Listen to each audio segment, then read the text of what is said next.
لائق صد عزت و احترام عزیزان اہل سنت، مسجد اقصی جسے بیت المقدس بھی کہا جاتا ہے، وہ مقدس سرزمین ہے کہ حضرت موسیٰ علیہ الصلاۃ والسلام کی ایک خاص عبادت گاہ تھی۔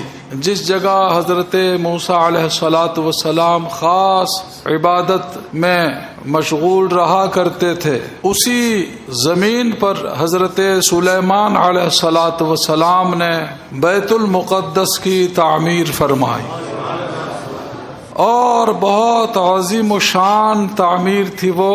ابھی موجودہ جو بیت المقدس ہے جو ہم دیکھتے ہیں، یہ حضرت سلیمان علیہ الصلاۃ والسلام کی تعمیر کی ہوئی نہیں ہے، یہ بعد کی تعمیر ہے۔ حضرت سلیمان علیہ الصلاۃ والسلام نے جو تعمیر فرمائی تھی بیت المقدس کی، وہ ایسی عظیم و شان تعمیر تھی کہ بیت المقدس کے فرش کو حضرت سلیمان علیہ السلام نے سونے کی اینٹوں کے فرش سے بنایا تھا، سونے کی اینٹوں کا فرش بنایا تھا، اور اس کے در و دیوار کو ہیرے جواہرات اور موتیوں سے جڑ دیا تھا، اور اس کے گنبد پر ایک ایسا عظیم و شان روشن ہیرا نصب فرمایا تھا جو رات کے وقت اتنا روشن ہوا کرتا تھا کہ اس کی روشنی میلوں تک جاتی تھی، اور اتنی پاورفل روشنی ہوتی تھی کہ اس کی روشنی میں لوگ اپنے کام کاج کیا کرتے تھے۔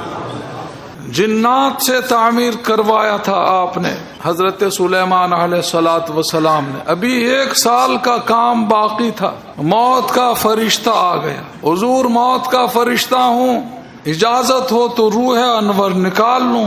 اور یاد رکھیے، یہ صرف انبیاء کرام علیہم الصلاۃ والسلام ہی کی شان اور ان کی خصوصیت ہے کہ موت کا فرشتہ جب ان کی بارگاہ میں گیا روح نکالنے کے لیے پہلے اجازت چاہی۔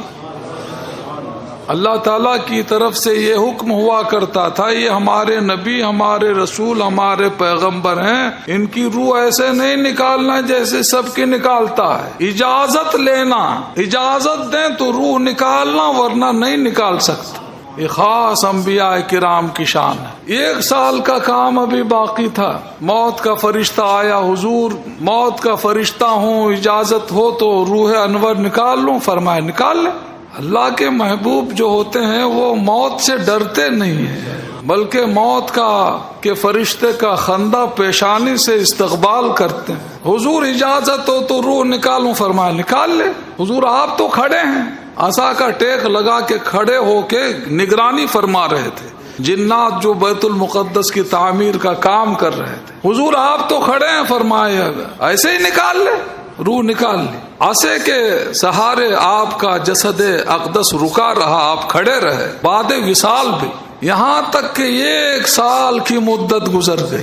1 سال کی مدت کے دوران جو وہ عصا مبارک کا جو نچلا حصہ زمین سے ٹکا ہوا تھا اس کو دمک نے کھا لیا۔ جب دمک نے کھا لیا تو وہ کھوکھلا ہو گیا، کھوکھلا ہو گیا تو زمین چھوڑ دیا۔ جب زمین چھوڑ دیا تو حضرت سلیمان علیہ الصلاۃ والسلام کا جسد پاک نیچے تشریف لایا۔ تب جنات کو پتا چلا کہ سلیمان علیہ الصلاۃ والسلام کا وصال ہو گیا، تب کام چھوڑ چھاڑ کے بھاگ گئے۔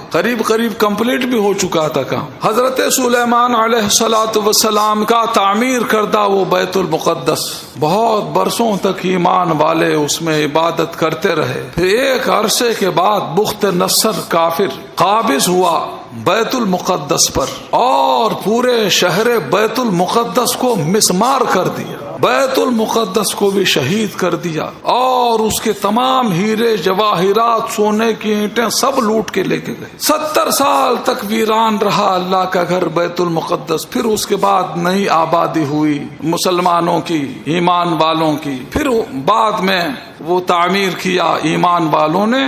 تو جو یہ بعد کی تعمیر ہے ابھی جو موجودہ بیت المقدس۔